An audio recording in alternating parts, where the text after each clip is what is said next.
Okay, guys, let's start with the next section. Question 11. The weekly marginal cost of producing X pair of tennis shoes is given by the following function where C of X is cost in dollars, and we're given C prime of X.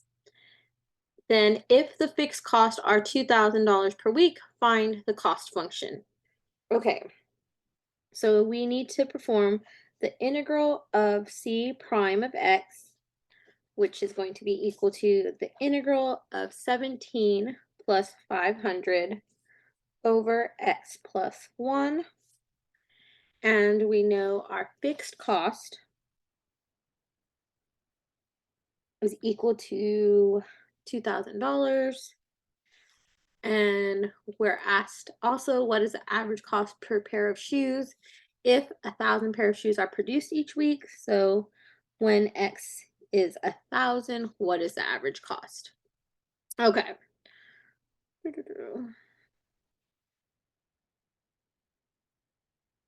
looked a little blurry to me. Okay, so the first thing we need to do is perform the integration of this function, and we're going to do a substitution again, and in this case our u is going to equal x plus 1. Our du dx is equal to 1. Our du is equal to 1 dx. Okay, so let's set that up. So it's the integration of 17. There isn't an x variable there, so we're going to put it in x 0 plus 1 over 0 plus 1 plus, here I'm going to factor out this 500, integral of 1 over u. Okay, and then we still have this dx hanging out here. So again, 1 times dx, 1 times dx, that's our du. So we're just going to finish making our substitutions. So 17 x 0 plus 1 over 0 plus 1 plus 500, the integration of du over u. And here again, let's put a toolbox note. The integration of du over u equals the natural log of u.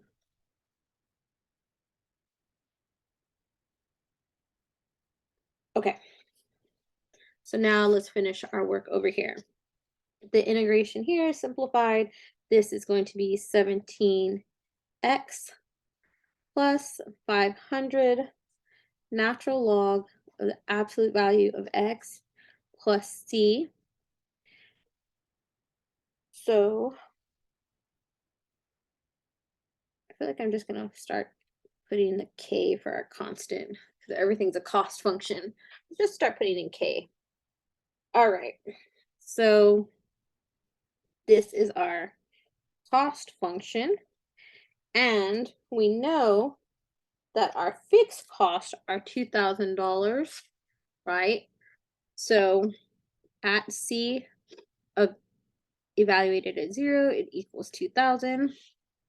So now I'm going to take that, C evaluated at 0, 17 times 0 plus 500, natural log of 0 plus K equals 2,000.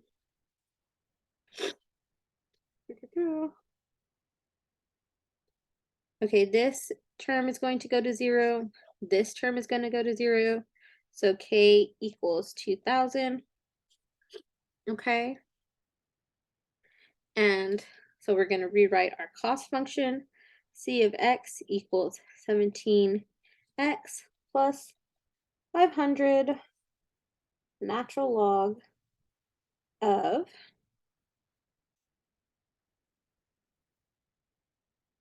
I made a notation error. This should have been natural log of u. So plugging my u back in, that's going to be x plus 1 plus 2,000. Okay, cool. Now I need, so now that's my cost function. Now I need to find the average cost per pair of shoes, which again, C bar, average cost, is equal to C of X divided by X, which is going to be 17 X over X plus 500 natural log of X plus 1 over X plus 2,000 over X. So C bar, again, evaluated at 1,000 equals 17 plus 500 natural log X plus 1. I'm sorry, X, where X is 1,000. So this should be 1,000 plus 1 plus 2,000. This is over X. Again, X is 1,000. This is over X. X is 1,000. So when you evaluate this, C bar evaluated at 1,000 equals 22.45. The average cost per pair of shoes at a production rate of 1,000 pair of shoes. Okay. Again, this one's a lot of algebra, U substitution, toolbox information. Okay. All right, let's go to question 12. Now we have a defined integral. So we're going to evaluate from 9 to 11, 5 dx. So I'm going to plug in my x, 0 plus 1 over 0 plus 1. And then I'm going to evaluate this from 9 to 11. This is going to give me 5x plus c, but I'm going to omit this undefined constant because I'm evaluating between two defined points, okay? So I'm going to evaluate from 9 to 11, 5x. So 5 times 11 minus 5 times 9 is 55 minus 45 equals 10. And that's your answer. Okay. 13. We're going to evaluate from 1 to 4, x dx. So again, x to the first power plus 1 over 1 plus 1 equals x squared over 2, evaluated from 1 to 4. So 4 squared over 2 minus 1 squared over 1 gives you 16 over 2 minus a half is 8 minus a half, which is going to be 7.5. Okay. 14.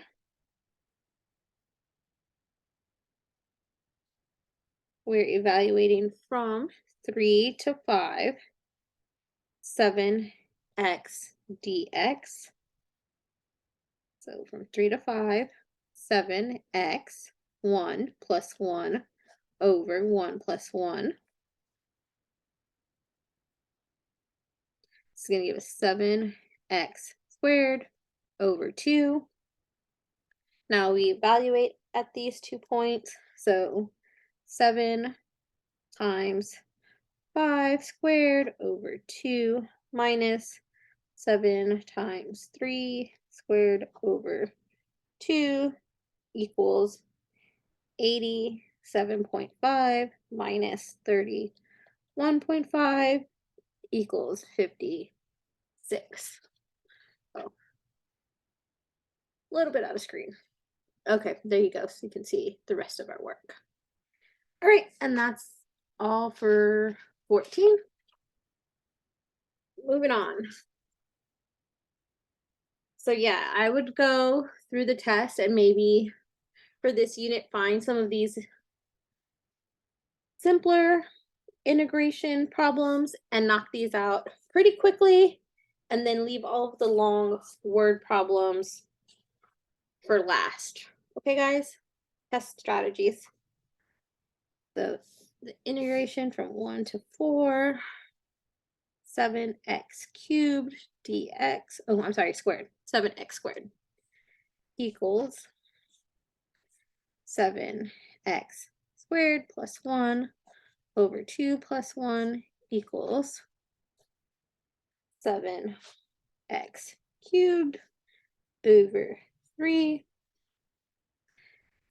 And that's going to give us 7 times 4 cubed over 3 minus 7 times 1 cubed over 3 equals 147. All right, 16.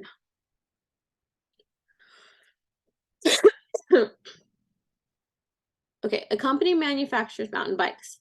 The research department produced the marginal cost function C prime of x equals 600 minus x over 3.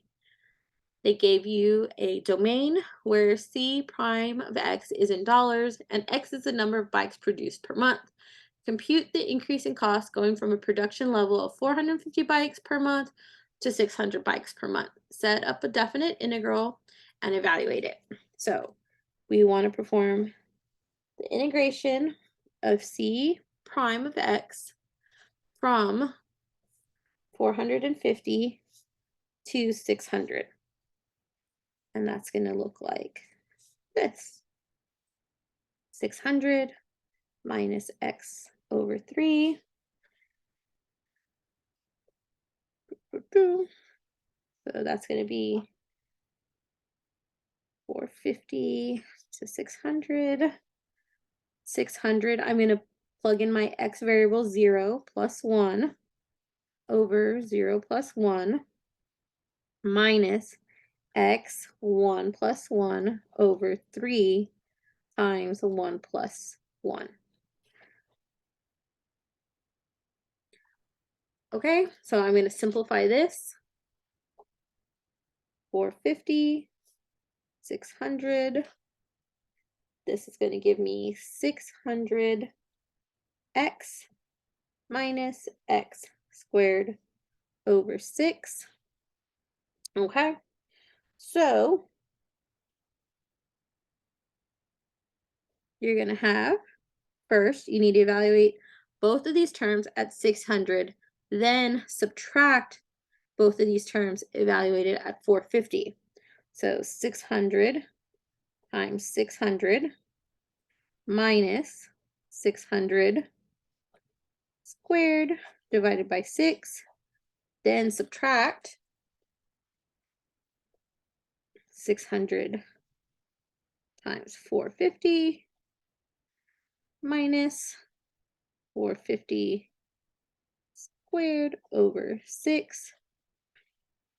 This is going to give you 300,000 minus 236, 250, and that's going to equal 63,750.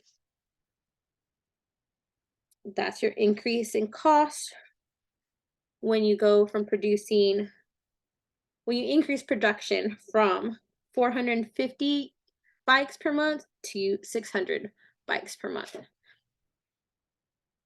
So again, the integration is pretty direct. Make sure you're understanding this evaluation process. Both terms evaluated at 600 minus both terms evaluated at 450. Okay?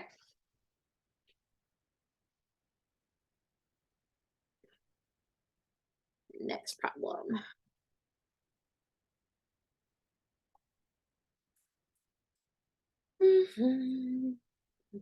Okay. 17.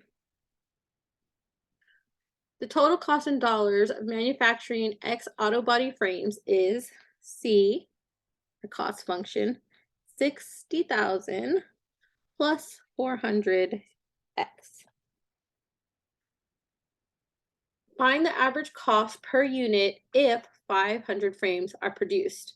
So you're going to, part A, you know that X is 500, and you know that the average cost, C bar of X, is C of X over X. So you're going to plug 500 in for your X term and calculate. So 60,000 plus 400 times 500 divided by 500, and C bar of X equals 520. The average cost per bike frame. Okay. This is just pulling in old information. This is what we've done before. Our average cost per unit. Okay, now find part B, find the average cost, find the average value of the cost function over the interval 0 to 500.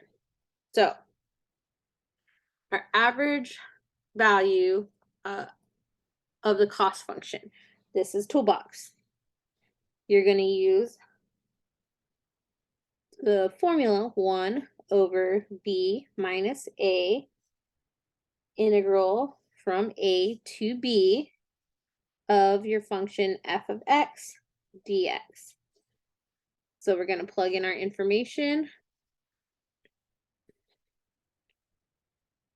1 over 500 minus 0, the integral from 0 to 500, 60,000 plus 400 x. Okay, so now we need to perform the integration of this function. So 1 over 500, evaluate from 0 to 500. This is going to give us 60,000 x plus 400 x squared over 2. And you're going to evaluate from,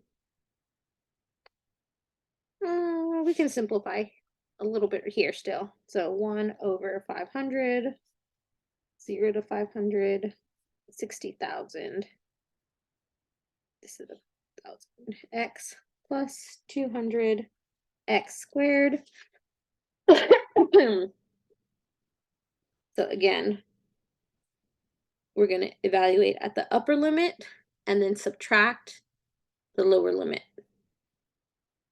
So that looked like 1 over 500 times 60,000 times 500 plus 200 times 500 squared minus 60,000 times 0 plus 200 times 0 squared. This is going to go to 0. This term is going to go to 0. So finish evaluating this information, and that'll give you 1 over 500 times 80 million. It's a large number, equals 160,000. Okay, this problem, it's not a hard integration. This is toolbox formula. Make sure you read this problem's question 17. Make sure you understand what B is asking you.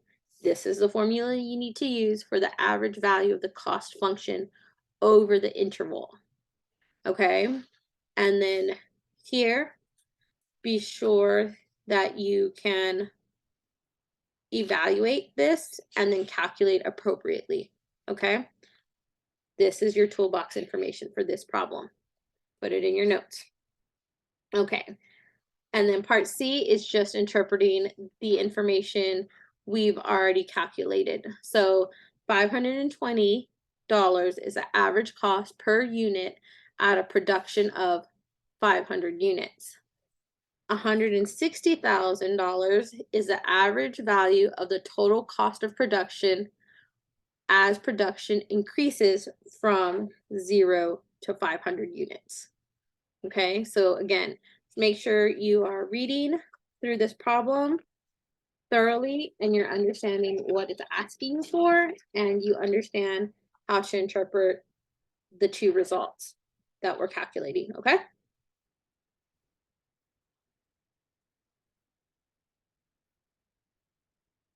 Okay, question 18. Find the area bounded by the graphs of the indicated equation over the given interval and compute your answer to 3 decimal places.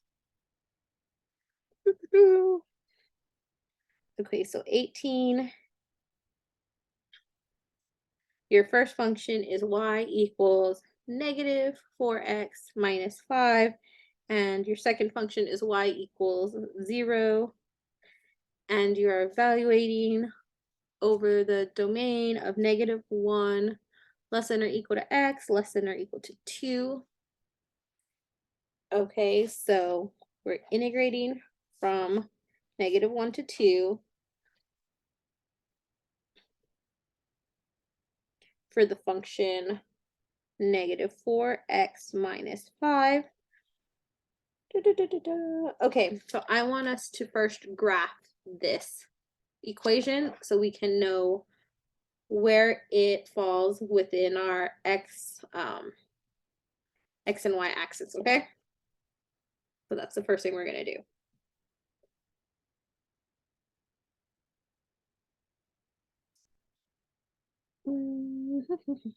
Let's go back to our standard window, negative 10, 10. I don't know if we're gonna need to make some adjustments yet, but that's where we're gonna start, okay? So then y equals negative 4x minus 5. Let's graph that. Okay, now let's change our x min and x max in our window to the negative 1 to 2. So obviously it's just a straight line.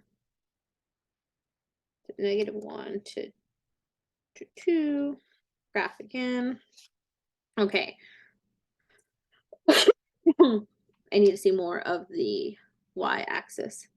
So window, let's change this to a y min of, we'll go with negative 30.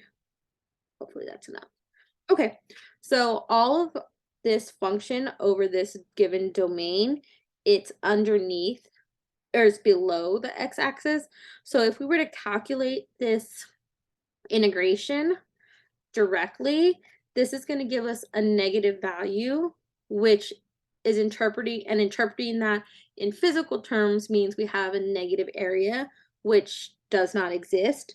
So in order to account for this function and this area that we're calculating, which is this function between the y equals 0 here and this linear function.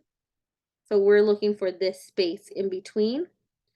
It's negative, so we need to add, or we need to include a negative 1 as part of our integration, okay?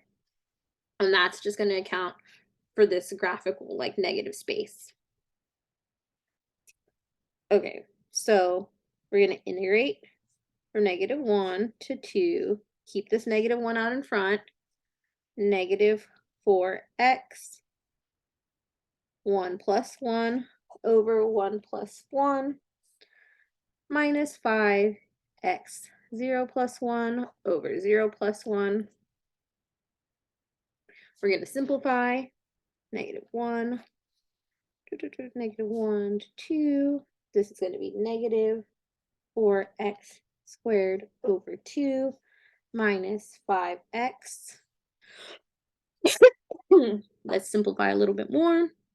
-1 evaluated from -1 to 2, negative 2x squared minus 5x. And now we would evaluate at 2 and then subtract, evaluating this function at -1. So -1, -2 times 2 squared minus 5 times 2 minus -2, -1 squared minus 5, -1.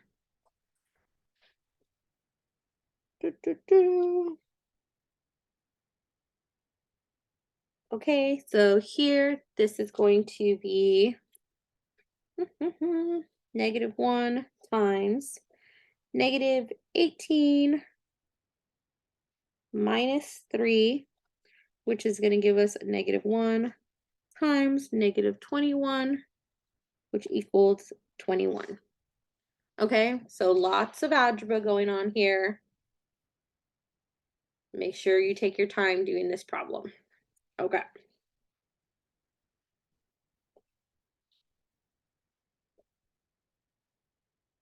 Let's move on to question 19. So same concept as the previous problem. We're going to find the area bounded by the graphs over the given interval. So we're going to integrate x squared minus 24. Again, I want to see first what this looks like on my graph.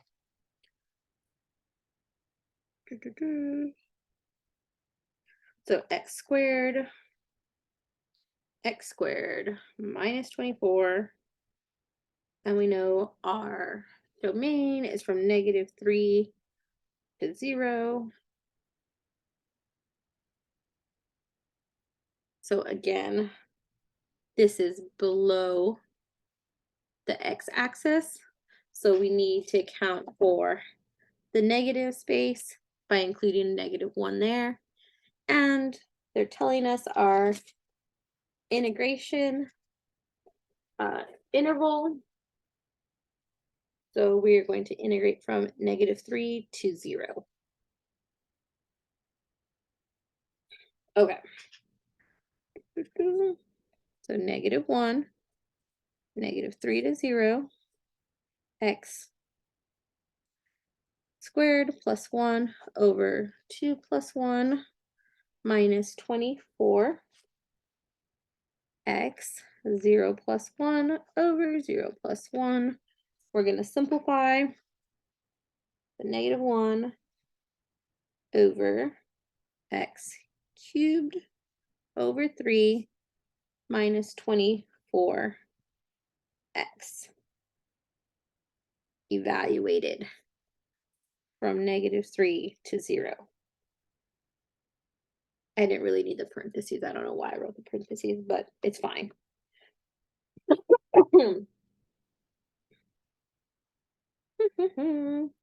Okay, so again, this term evaluated at 0 is going to go to 0. This term evaluated at 0 is also going to go to 0. So -1, 0 cubed over 3 minus 24 times 0 minus -3 cubed over 3 minus 24 times -3. We're going to work all this out. You're going to get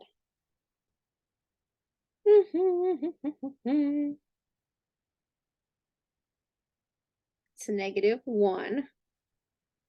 So this is going to go to 0. This is going to go to 0. So here you have this leading negative as well. So we're just going to put a placeholder and put a -1 there for this negative. This -1 is coming from here. This -1 is coming from here. And this is going to give you -9 plus 72. This double negative, we're just going to omit that because that's just going to become a +1. So you're left with -9 plus 72, and that equals 63. Again, the integration is pretty direct. It's the algebra work that gets messy, especially because you have a lot of negatives. So make sure you're watching your negatives on this problem again, okay?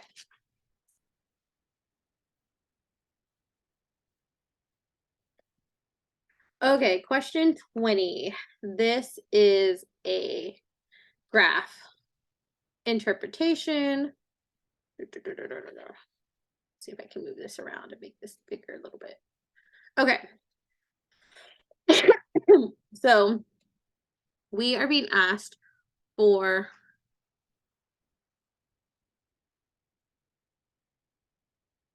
the integration between and the shaded area, okay? So what we want to do is identify which graph is being represented. So here, this straight line is represented by g of x. So this is above, right? And then the part below is your h of x function. So to find this space, this gray shaded area, that is your g of x function minus your h of x function. And then that exists between the upper limit of c and the lower limit of b. Okay? Then for this portion up here, I don't really care for this problem, but whatever. This problem portion over here, this is h of x minus g of x, and that's evaluated from the upper limit d to the lower limit c. Personally, I think this should have a third portion when you're evaluating all the shaded regions, but this is our closest response that's accurate. We're going to have to evaluate this problem for the test purposes, but hopefully this part at least makes sense for this gray shaded area and this upper shaded area. All right, guys, we're going to move on to the next problem, and we're going to review this question. Okay, so question 21.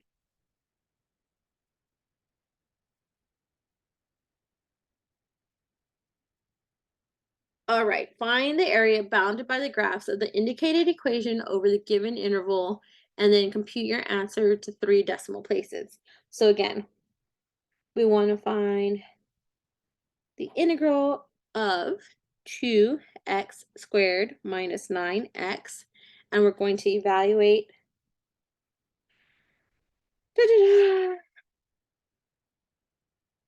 and we don't know the integral upper limit and lower limit. So let's first graph this and take a look. Okay, so our function is 2x squared minus 9x. And we know our domain is from -2 to 2. Let's graph that. And let's change our y max to 30. That's pretty good. Okay.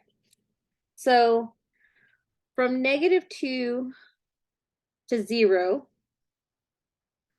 This is above the x-axis, so this is a positive space or a positive area. So we can just evaluate that directly. So the integral from -2 to 0 of 2x. Do I want to write it like that? No, I don't want to do that exactly. Okay. So I'm going to evaluate this for the integral first. Okay. So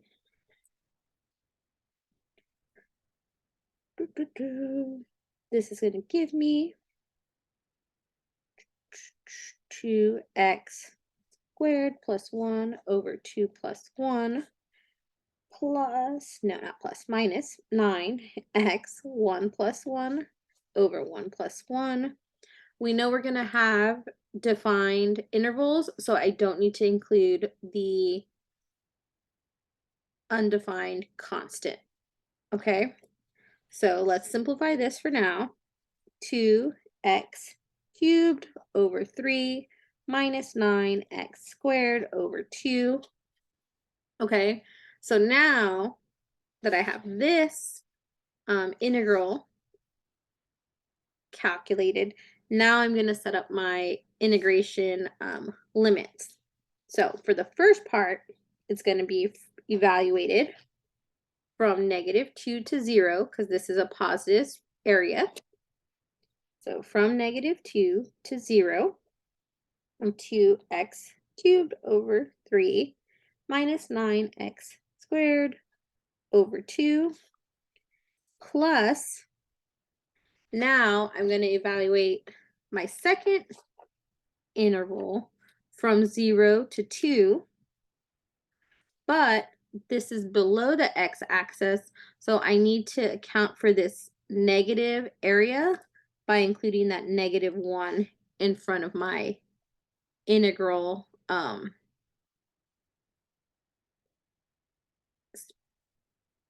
my integration interval. Ooh, tongue-tied.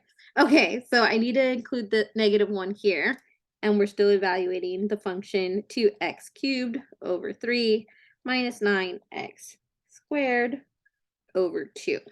Okay? So, when I evaluate these terms at 0, these are both going to go to 0. So I'm going to focus my attention on the -2, and that's going to be, should I write this out long form? Probably. Okay, let's just do it long form. So 0, we're going to evaluate this function at 0 first, and then subtract this function evaluated at -2. So 2 times 0 cubed over 3 minus 9, 0 squared over 2. So right now I'm just working this side, okay? Minus 2 times -2 cubed over 3 minus 9, -2 squared over 2. So again, this work is just for this part, okay?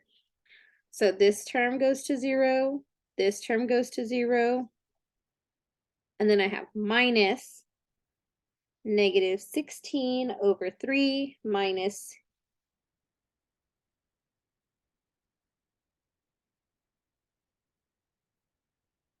18. And I wanted to make this a common denominator. Not really sure why I did that now, but that's what's in my notes. Okay. So when I combine this, this is going to give me a -70 over 3. And again, this was just for this portion of the problem. Now we're going to evaluate this second half.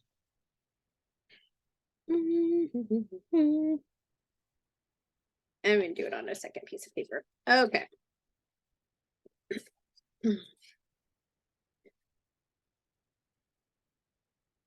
So this is going to look like -1 2 times 2 cubed over 3 minus 9 2 squared over 2 minus 2 0 cubed over 3 minus 9 0 squared over 2. So here, this term goes to 0 and this term goes to 0. So we're left with -1 times 2 times 2 times 2 times 2. So that's going to give me 16 over 3 plus 18.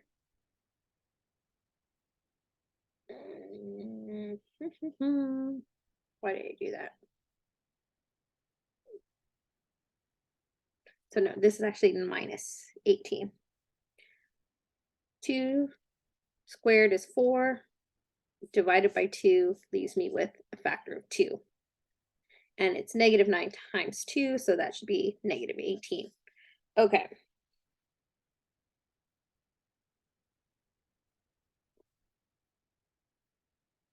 Okay, that makes sense. Alrighty, so now I'm going to take all of this negative over here. Negative times negative is going to give me a positive. So positive 70 over 3 minus 16 over 3 plus 18 equals 36. So again, the integration isn't hard. It's understanding these intervals that you're going to evaluate, accounting for the negative for the part of the function that's below the x-axis, and then a lot of algebra just to get to 36. This is definitely a problem to review and possibly put in your toolkit, okay? Excuse me.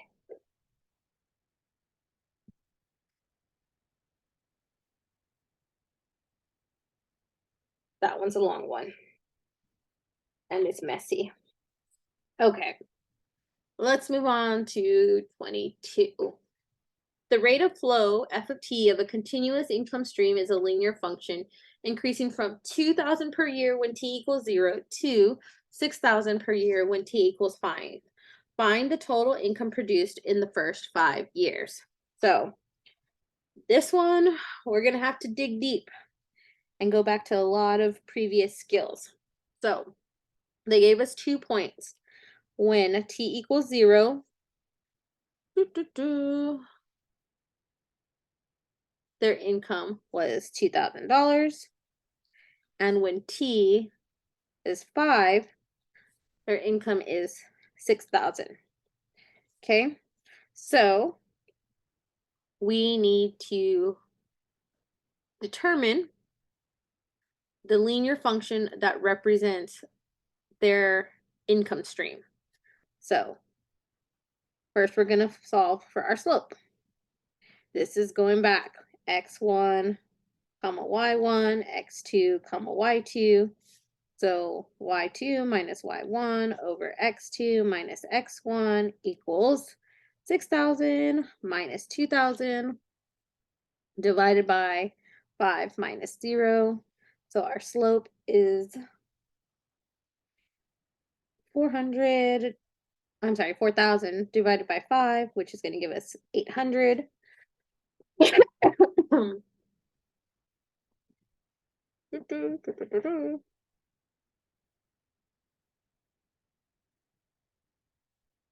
Okay, and then we also know y equals mx plus b. So we know m, our slope, and then we also know b right? That's our y-intercept when x equals 0, and we were given that information. So our linear function for our income stream is 800x plus 2000. Okay, so now we want to take the integral of our income function and evaluate that over this time frame, which was from 0 to 5. So we're going to evaluate from 0 to 5. We're going to perform the integration on this function. So 800 x 1 plus 1 over 1 plus 1 plus 2000 x 0 plus 1 over 0 plus 1. We're going to simplify and evaluate from 0 to 5. 800 x squared over 2 plus 2000 x. This simplifies a little bit more. 400 x squared plus 2000 x. So now we're going to evaluate at our upper limit and then subtract when we evaluate at our lower limit. So that's going to look like 400 times 5 squared plus 2000 times 5 minus 400 0 squared plus 2000 times 0. So again, this is going to go to 0. This value is going to go to 0. So calculating here, this is going to equal $20,000. Okay, so the total income produced in the first 5 years when our income stream is represented by this linear function totals $20,000. That's everything they made from year 0 to 5. Okay.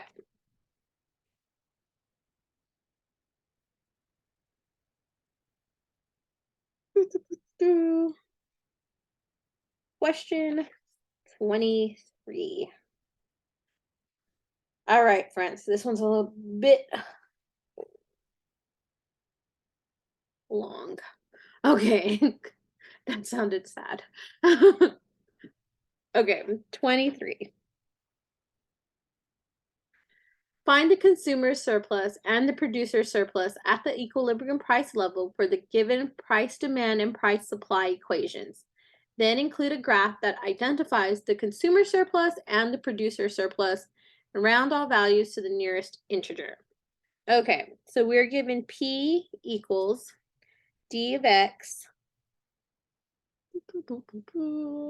the price demand function equals 80 minus 0.07x, and P, price supply, equal to 30 E 0.001x. Okay, so the first thing that we want to determine is the equilibrium demand of units. So the way we're going to do that is set D of X equal to S of X. And that looks like 80 minus 0.07x equals 30 E 0.001x. Okay, so then we need to solve for x. We are not going to solve for x manually. That's just going to be way too long. Okay, so we are going to find that solution graphically. So the way we're going to do that is each side of this equal sign goes into your y equals function in your calculator. Let's zoom in here. Okay, so y1 okay, you can see that 80 minus 0.07x, enter, y2 is 30e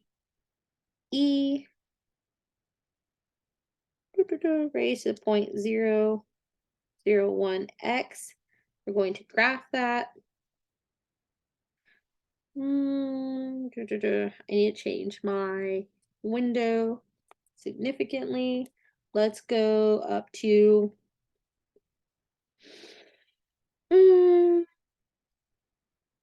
okay, use graphs A, B, and C to help you adjust your window. So the upper limit that these graph options give me is 200. So I'm going to change my X max to 200 and no, I'm sorry, that should be my Y max. I'm going to change my Y max to 200 and then my X max here, the greatest X max value for the domain, I'm going to make it 1500. Okay, don't guess. Use these graphs to help guide you. And it'll probably be bigger than we need it, but it'll give us the appropriate visual. All right, hit graph. There's one line, there's the other function. Cool. That's our point of intersection for our equilibrium quantity. So we need to use our calculator. Second, trace number 5. We're gonna hit enter on the first line. It jumps over to the second equation, hit enter again, hit enter again. X equals 462.36. So X bar at equilibrium, we're going to round to the whole integer of 462. Okay. So that's our first piece of information that we need. Cool.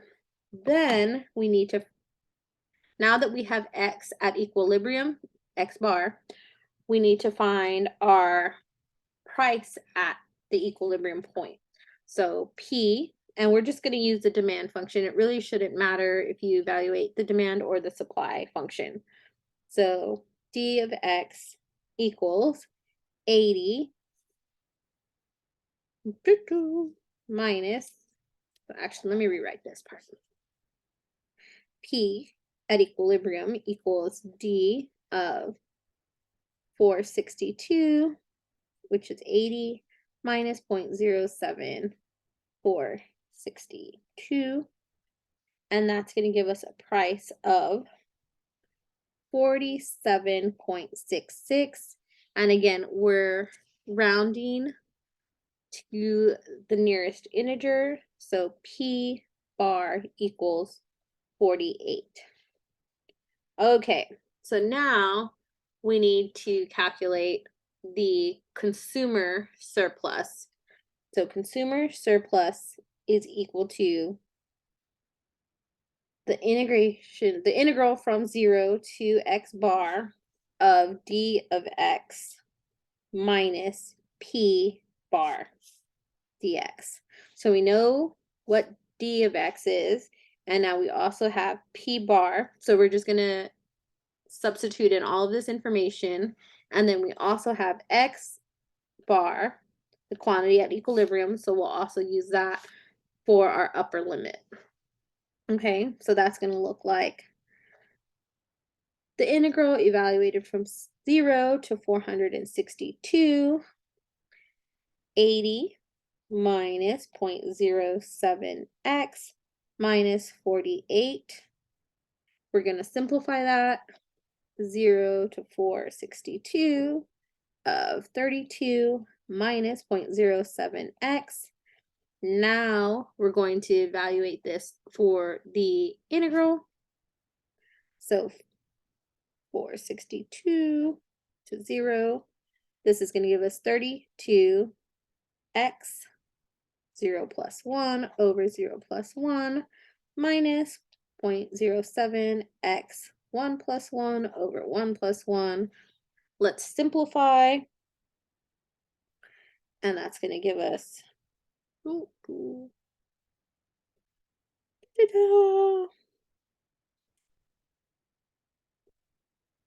integral 0 to 462 32x minus 0.07x squared over 2.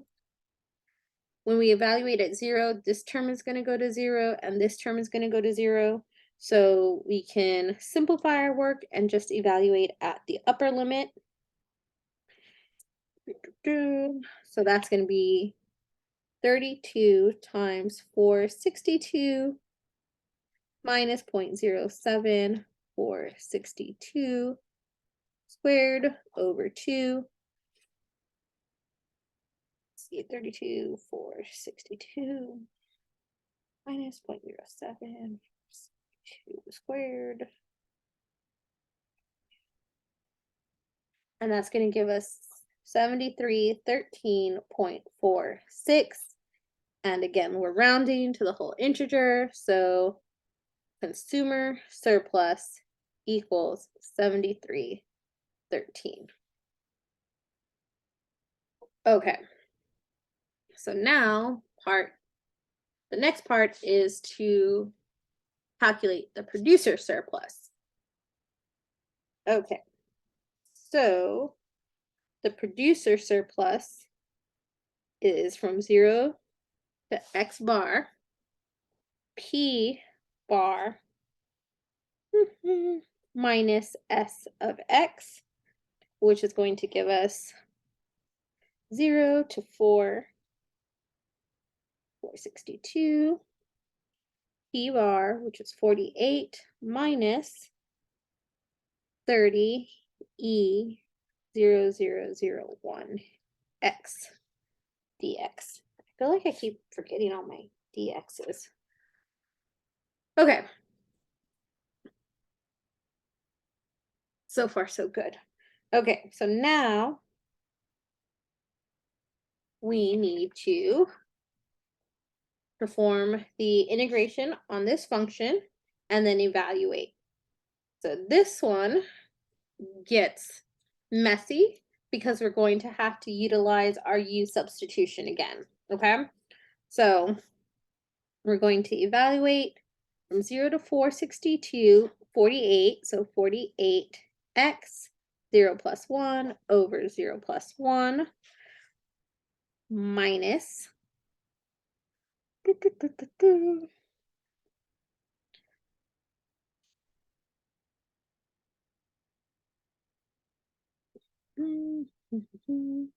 going to pull out this 30. So 30 integral from 0 to 462 e raised to the 0. I think I wrote one too many zeros there. Yeah.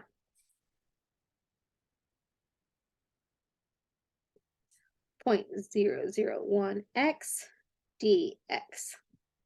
Okay.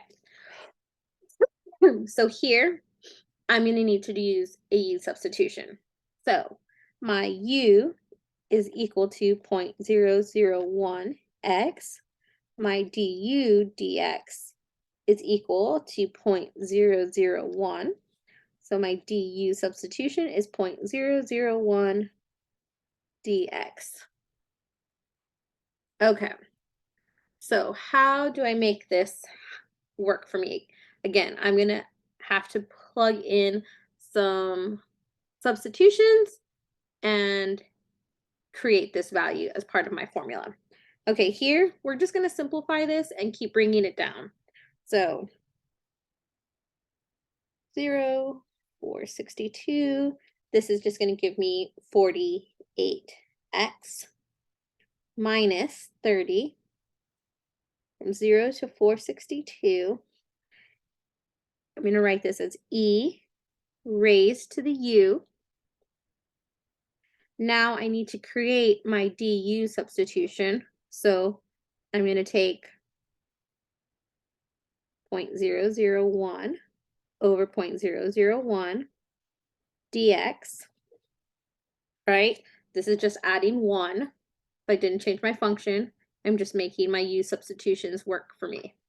So 0.001 times dx, that's my du substitution, but then I still have 0.001 in the denominator. So I'm going to bring this value outside into the denominator over here, okay? So bringing this first part down, 0, 462 of 48x minus 30 over 0.001, 0 to 462, e to the u. So again, 0.001 times dx. All of this represents my du substitution. Okay?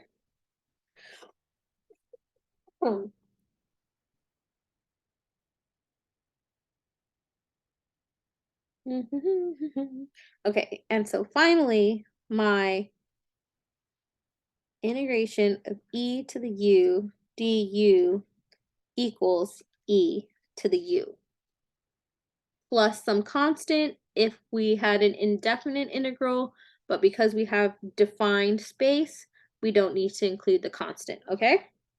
So all of this is going to be 0 to 462 48x minus 30 over 0.001 times e to the u. Okay, now I'm going to go ahead and put back my u substitution. 0, 462, 48x minus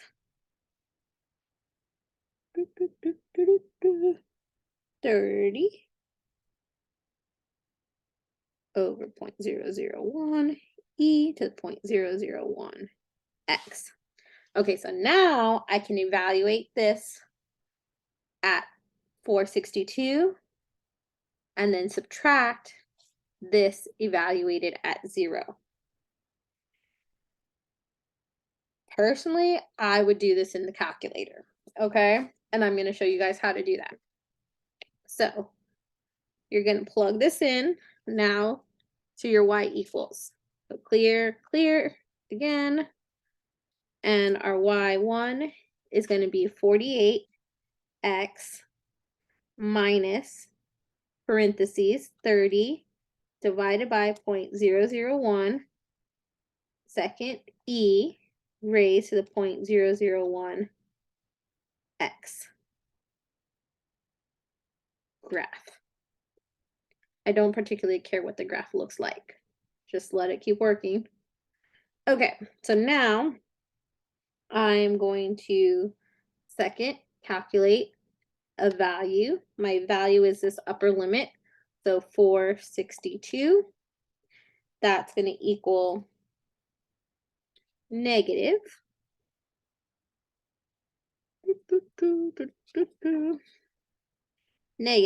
25,441.36. Then minus, I'm going to evaluate at the lower limit, which is 0. And that's going to give me negative 30,000. So now, second quit. Now I'm going to calculate this. So negative 25,441.36 minus a negative 30,000 equals 4558.64. We're rounding to the nearest integer, so that's going to give me 4559. And that is our producer surplus. Okay. Again, this is a long problem. This is definitely toolbox information. Once we get here, plug your formula into your calculator. And then you use the second trace, option 1. You evaluate for an x value at your upper limit, and then you evaluate the x value at your lower limit. You get those two numbers, the upper limit minus the lower limit. you should end up with a positive value. If you don't, something's not right, okay? So then we still have one more part of this problem to complete, and that's the graph. So I shouldn't have changed my Y's. Yeah, okay. So let's go back to our, excuse me. So let's go back to our original, where did my notes go? Let's go back to our original d of x function and s of x function and plug those back into our calculator for the y1, y2, okay? So 80 minus 0.07x, and then 30 e 0.001 x. Graph that. Our window should still be good. Okay.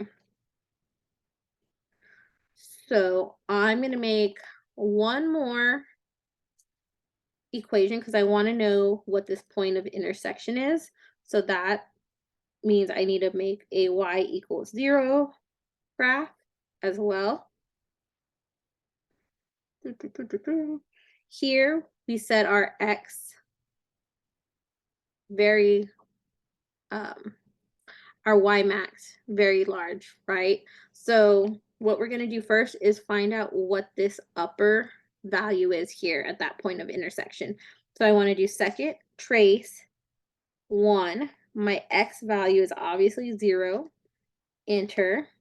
And that upper y-axis, y-intercept is 80. So for options A, B, and C, A obviously doesn't make sense because that's like way too high.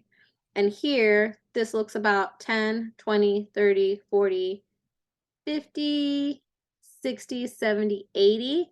So this graph C looks about right, okay?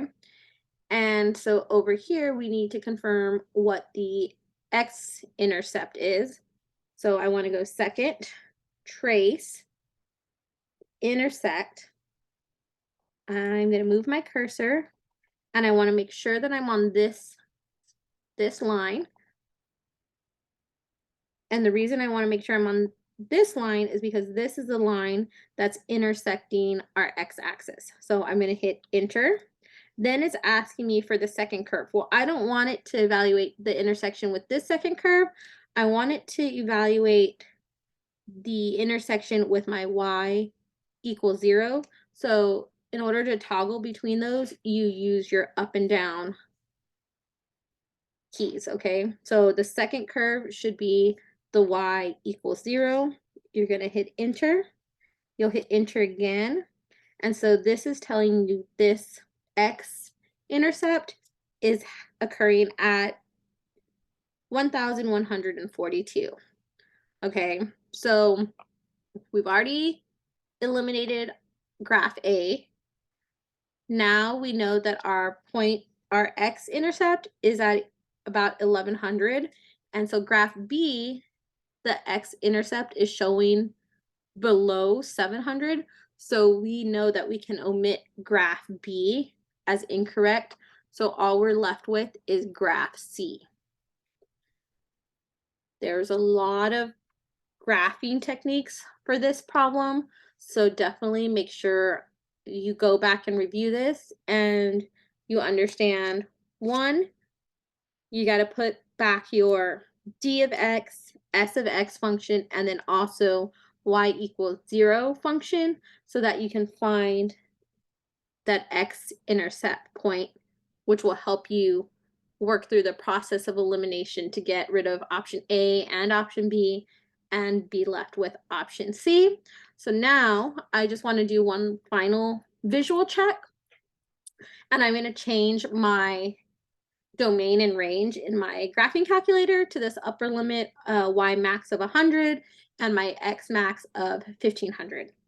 So window x max should be 1500, and then my y max should be 100. I'm going to hit graph one more time. Oh, you know what? And I want to change my y min to 0 as well, because we're not gonna, it's a physical real world problem. We don't care about anything that's in the negative y-axis. So this looks fairly consistent with this graph in option C. So that's what I would go with on the test, okay? All right, guys, this is where we're gonna stop for this section. And then the last two problems, 24 and 25, will be in a separate video. Okay, this last section, I know it has a lot of substitutions, it has a lot of calculator work. We started off with some fairly easy and direct integrations and some direct defined intervals. So again, test strategies. I would work those problems out first and then move on to these longer word problems that include use substitutions, include a lot of graph and calculator work. This I would wait. Go do the easy problems first and then come back to these longer involved questions. Okay, guys? And as always, if you have any questions or you're not understanding a step, feel free to send me an email. All right, guys, good luck on your test as always.